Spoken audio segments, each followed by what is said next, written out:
Alors, les concerts de Sabrina Carpenter, ça fait un buzz énorme sur les réseaux. Et puis, il y a d'autres artistes qui font polémique aussi. Du coup, tout le monde se pose un peu la même question. Est-ce que la musique est devenue trop sexualisée? Mais la vraie question, celle qu'on va se poser, c'est est-ce que c'est vraiment quelque chose de nouveau? Voilà le plan pour essayer d'y voir plus clair. On va commencer avec les débats actuels pour bien poser le contexte. Ensuite, on fera un petit saut dans le passé avant de regarder ce que disent les chiffres, les vraies données. Et enfin, on essaiera de comprendre l'impact que tout ça peut avoir dans nos vies. Allez, on attaque. D'abord, pourquoi est-ce qu'on en parle autant en ce moment? Qu'est-ce qui a mis le feu aux poudres? Voilà, ce sont vraiment les deux questions qui tournent en boucle. Et ce qui déclenche tout, bien souvent, ce sont des performances sur scène, des concerts qui, disons-le, ne laissent personne indifférent. On a deux exemples parfaits en ce moment. D'un côté, aux États-Unis, Sabrina Carpenter, avec sa fameuse position de Juno. Et en France, on a les concerts de Take, qui sont aussi qualifiés de très très chauds. À chaque fois, c'est la même histoire. Une partie du public trouve ça trop suggestif, trop sexualisé. Et hop, le débat est relancé. Et c'est là que ça devient fascinant. On a l'impression que c'est un débat tout neuf, très 21e siècle, mais en fait, pas du tout. Ce lien entre musique et sexe, c'est une histoire qui remonte à, presque aussi loin que la musique elle-même. Accrochez-vous, on remonte le temps. Si on regarde cette frise, on voit que c'est un peu les montagnes russes. À l'époque de Darwin, on théorise que la musique, c'est carrément un outil de séduction. Dans l'Antiquité, c'est divin, c'est lié aux dieux. Et puis, paf, le Moyen-Âge arrive, le christianisme met le holà, le sexe devient tabou et la musique est mise sous cloche. Mais même là, des artistes repoussent les limites, comme ce prêtre 16e siècle qui écrit des chansons super explicites. Et bien sûr, au 19e, l'opéra Carmen, qui a provoqué un scandale monstre avec son héroïne jugée beaucoup trop libre. Et tenez, écoutez bien ce qu'un journaliste écrivait sur Carmen à l'époque. Franchement, on retire 2 ou 3 mots et on pourrait croire que c'est un commentaire posté sur Internet hier soir. Ça montre bien une chose, l'indignation, la peur de ce qui est jugé choquant, ça ne date vraiment pas d'aujourd'hui. Bon, on avance un peu dans le temps, on arrive au XXe siècle. Et là, attention, tout s'emballe. C'est une véritable accélération.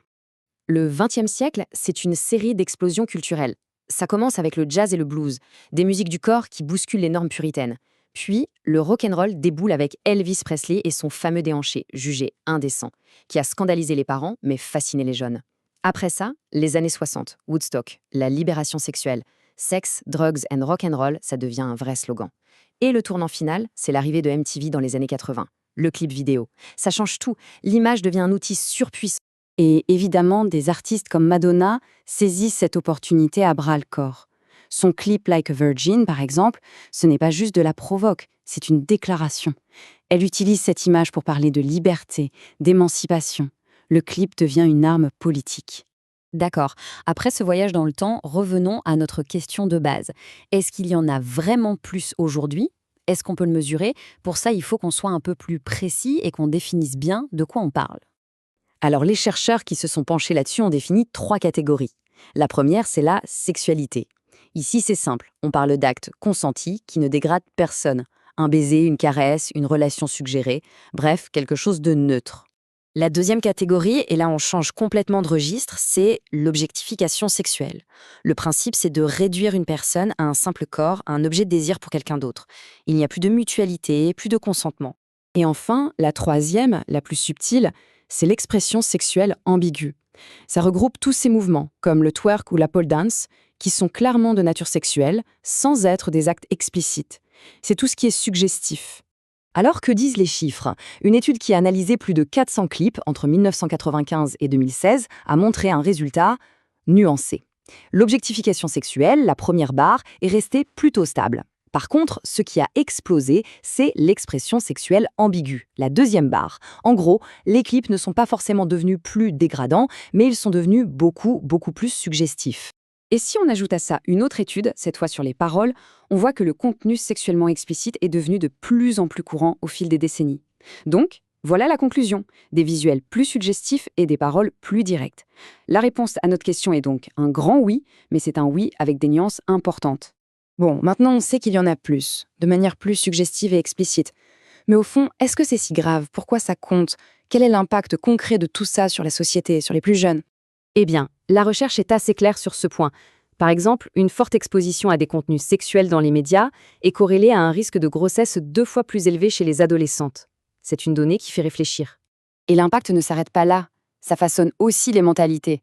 Chez les jeunes filles, ça peut mener à une faible estime de soi, des problèmes d'image corporelle, voire à de la dépression.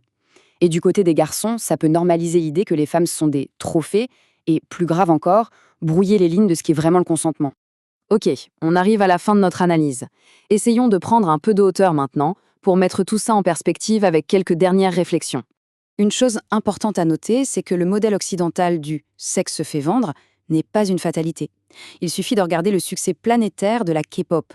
C'est un modèle qui cartonne dans le monde entier en misant sur une sexualité beaucoup moins frontale, plus basée sur la danse, l'esthétique et des thèmes implicites. Ça prouve bien qu'un autre chemin est possible. Et ça met le doigt sur un paradoxe assez fou de notre société, non? Le sexe est absolument partout dans les médias, dans la musique, les clips, mais dès qu'il s'agit d'en parler ouvertement, d'avoir une vraie éducation à ce sujet, ça reste un sujet incroyablement tabou. Au final, on l'a vu avec Carmen, on l'a vu avec Elvis, ce qui choque une génération devient souvent la norme pour la suivante. Alors la vraie question n'est peut-être pas de savoir si c'est trop, c'est plutôt de se demander, est-ce qu'on vit une crise unique, une dérive moderne, ou est-ce qu'on est juste en train de rejouer le même débat encore et encore? Un débat éternel qui change simplement de bande-son à chaque nouvelle génération.